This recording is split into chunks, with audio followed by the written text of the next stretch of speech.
That Red Cafe up in here. Believe that shake down. What's up, man? Yeah, my hustling, man. You know, just been in the corner, nothing maybe. Actually, I'm lying. Everything maybe. So what's good? What you got going on right now, man? I'm trying to get the fly together to the people, you know. So I'm here, you know, this is the place I need to be. Yeah, that John mean too. We actually talking over the instrumental right now. You ain't got the headphones on, but you know, we gonna get in that joint too, that fly together joint. That's the track is definitely crazy. Yeah. Alright, that's what it is. Yeah. That's produced by Ron Leslie, featuring Ron Leslie, of course, and my dog Rick Ross. And you know, that's one of them ones, you know, I need people to hear that. Definitely. I know that's right. You know, like there's one thing to be said is that, you know, without like a large solo album yet, you know what I'm saying, you definitely keep some hot music, you know what I mean, in people's ears. You know, and you stay consistent. What gives you that juice or that energy to keep pushing that music that way? Cause you like the epitome of that underground and that heavy ground. Right. Hey, I mean, I get it from the people. Like, that's just, you know, when I'm bending corners, I'm going city to city, and somebody run down to me and say, yo, dog, you know, you helped me get through my day. You know, I heard Heart and Soul, and, you know, I was going through something, and it kind of helped me get through my day. You feel me? Or, you know, it was Friday, and I heard that Faded, and, you know, that just took me to, I was turned up. It just took me to another level. You feel me? So it's like, you know, I feel like my job was done well. If I'm hitting home for anybody, you know, if I'm hitting home, then I mean I'm doing what I'm supposed to do. That's my obligation to make music. Music is therapy. If my music is therapy for anybody, then I did my job. So you know, I get that all the time. So you know, I keep pushing for that. You know, whether I'm getting paid or not. You know, before I was actually getting paid, it took me a couple years before I was getting paid to do this. And I just kept doing it because I loved it and because of the encores I was getting. So. And you said it's been a minute, you know, it took a while for you to get paid, but you stayed with a deal. Like, you ain't new to this, you know what I mean? You was down with the Clue, Desert Storm, you know what I mean? I know you got the convict thing, the bad boy, you know what I mean? Right. You was messing with Cobi&Cutty and Gravy when you first came out, right. You know what I mean? Right. So, like coming up, I mean, to me, like from the outside looking in, I'm like, it's long overdue for you because like the Above the Clouds Street album is crazy, you know what I mean? Right. And if y'all ain't got it, y'all grab that joint, you know what I mean? So like for artists, you know what I mean, it's hard to get one deal, but you done had multiple deals. How'd that come about? Well, my first deal was with the group that you mentioned with Cobi&Cutty and Gravy. Gravy was in Notorious, he was big in Notorious. And you know, we did showcases, and you know, we hit the streets just like every one of our artists hit the street. And you know, we created a buzz for ourselves, and they came checking for us. They came running us down like, you know, I want to be a part of y'all movement. We ended up signing with Violator. They kind of didn't know what to do with us, and we were still figuring out as a group where we was going. So, you know, we got frustrated, it wasn't working out, we ended up separating and just going doing our own thing.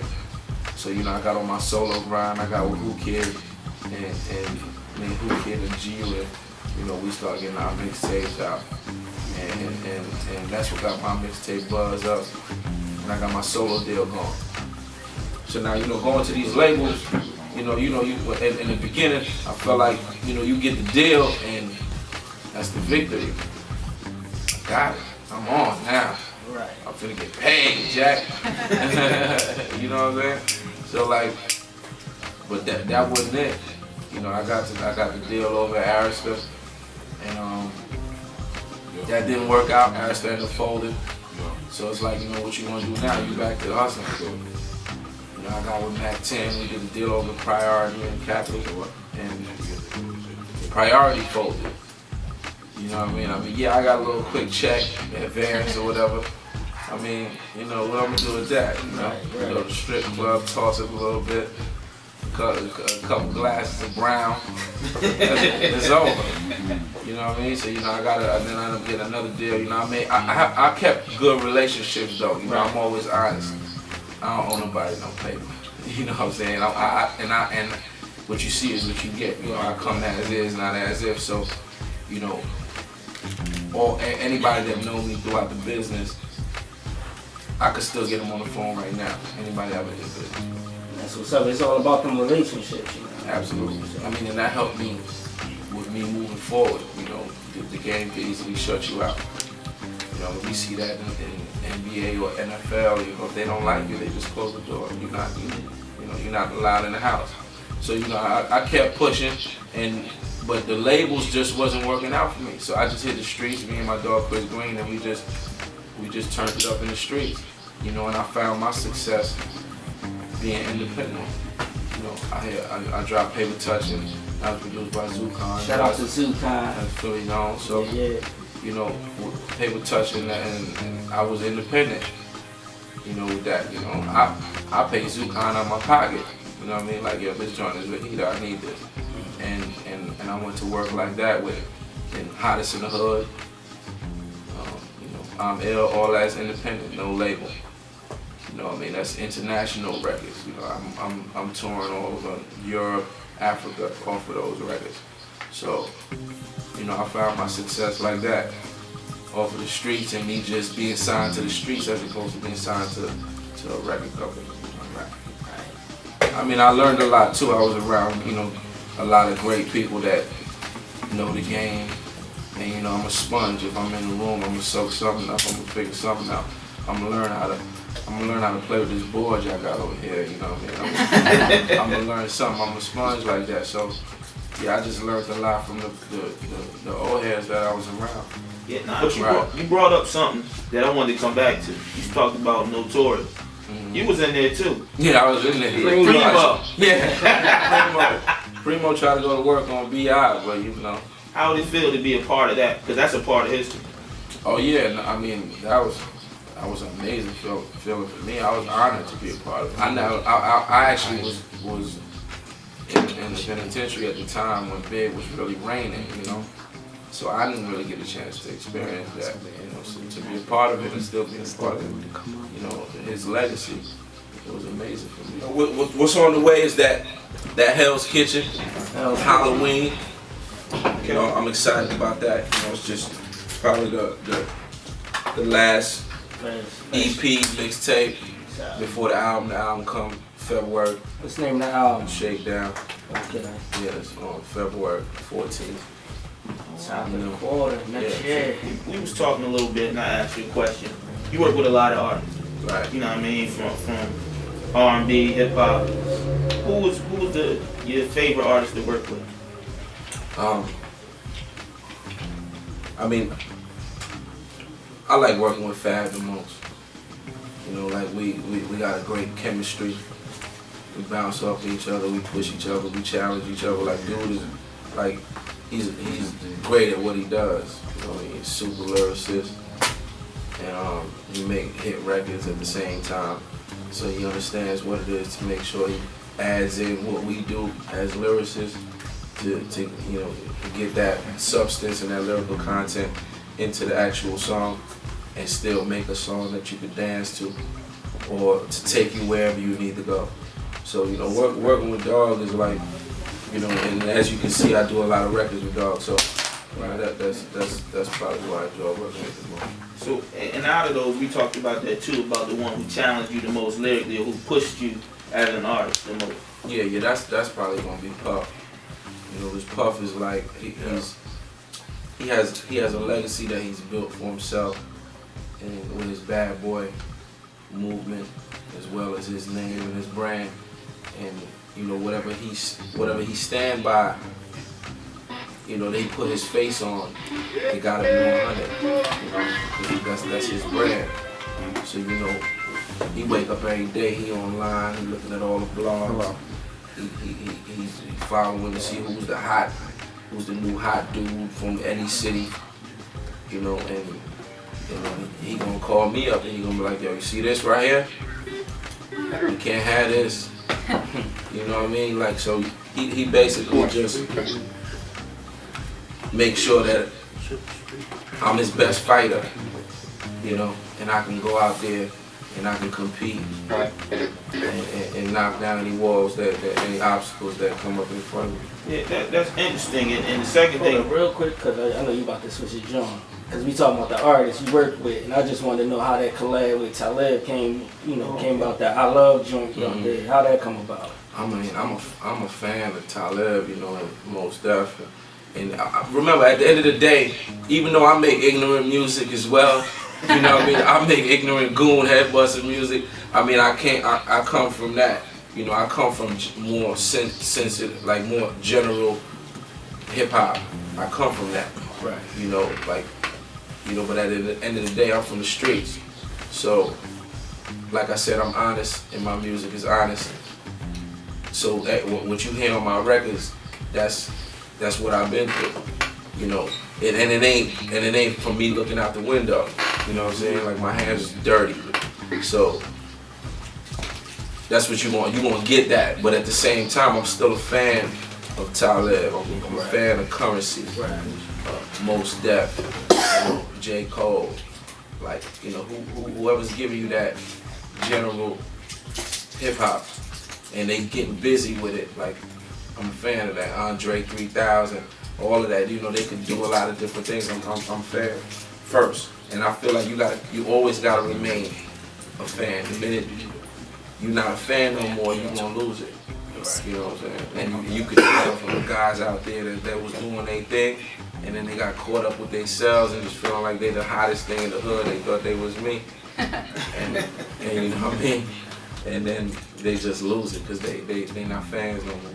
yeah, you kind of already answered my second question. Was you've been doing this for so long, but you seem to constantly stay relevant, with your music. And you just mentioned about being a fan helps you do that. Are there any other things that help you keep that relevance or that energy of what's going on now? Now it's mainly that. It's mainly being a fan, because that could kind of school you into the game that's always evolving. Like, every day is evolving. You guys as doing what you do, being a VJ or everything else that you do in everyday life. You probably see somebody and you be like, damn, you know what, damn, that's a good idea. And you take it and you put your spin on it. You know what I mean? That's just everyday life. And I don't block things out like they would say, nah, this is the way I'm doing it and it ain't changing, Because, then I get old. Well, I jack stuff all the time. Hey, look, and you put your spin on it, you know what I mean? That's what it is. Because after this show, I'm shake down. What else? I actually wanted to get a question in because I'm a fan. But one thing I will have to say is you have some of the hottest beats in the game, like per capita. So I just wanted to know, like, what you look for when you hear a beat, when a producer plays something for you. What does it have to have in order for it to really strike you and make you want to, do your thing to it? When I listen to a track, you can look at my iTunes and you'll see how many times I play a certain beat. Like, if I don't get tired of it after 100 plays, then alright, cool, I can go to work on this. Because sometimes you hear a track and it might sound dope for the first 3 times and then it sounds like noise. You know what I'm saying? I can definitely respect that. No, that's real talk though. So, like, that's what works for me. That's my method. And then it depends on what the track says to me. Then I know, okay, where I need to be listening to it. Or do I need to listen to it in the balcony? Do I need to listen to it in the car? With big speakers. You know what I mean? If it's a club joint. So these are different things that I do to just make sure that it's taking me in the right place. True, definitely. I'm gonna change the direction of this. What's up with the the ultimate wrestling? Yeah, what's up with that, man? I mean, I was a fan of wrestling growing up. I'm sure it's all wrestling fans in here. Matter of fact, hip hop wrestling right now is WWE hip hop. So it was urban wrestling. They came to me with an opportunity, and I liked where they were going with it. I still like it. It's entertaining. I got to see dudes jumping off of 2-3 stories, doing flips and choking it crazy. It was just crazy. I was a fan of that. I was like, yeah, I'm in. I need him, they gonna be down with me, yeah, come on, we gonna go get this money. And you go out there and you fight for paper, for real. Okay. So, It was something. It's something. Yeah, they got something midget new for wrestling. me. Midget wrestling might be something that's next up. Yeah, 'cause I'm trying for that. Yeah, you damn all right. I Yeah. can make a couple dollars. Midget wrestling. You know what I mean? I do 10 push-ups a day. You know what I mean? I run 100 miles. You know what I mean? I got a little history. So, you know My what I mean? man Chris Green used to date a midget. Yeah, that mixtape on the way. On Halloween is Hell's Kitchen. Hell's Kitchen. Yeah, for sure. As well as the album February 14th. And I'm just excited, you know what I mean? This Fly Together is doing this thing. And I'm finna get right back to the goon music. Don't think I'm gonna just go sexy on y'all. Not at all. I'm gonna get back to the goon music, but you know, I wanted to do something different. I wanted to speak to the ladies. When I'm on tour, the ladies really come out. You know, every city. So, you know, I really needed to be able to, you know, have some good conversation with a sexy track, so I can go on and get to them. You know what I mean? Shout out to the group he loves. Now that's interesting because you talking about a whole different thing when you speaking to your fan base. You know what I mean? You appealing to all aspects of it. You know what I mean? Right. A lot of artists get locked in and they can't go that way. It's all about versatility. You know what I mean? You can Right. still do that and still be you. You know what I mean? Right.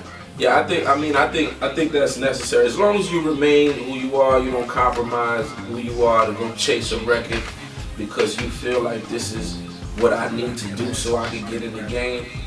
So Puffy can't get you in a silk suit? Nah, probably maybe Kelly Rowland can. Hell's Kitchen on the way. Halloween, 14 exclusive joints, all original. Believe that. You know, the album on the way, February 14th. Shakedown. Fly Together on iTunes right now. Go get it. You need to be updated on Red Cafe, at Red Cafe on Twitter, or Red Cafe TV. That could be your hub that directs you to everywhere but my crib. You know? And it's like that. Shakedown. We had some great conversation, man. You know, this is like one of the best interviews I had.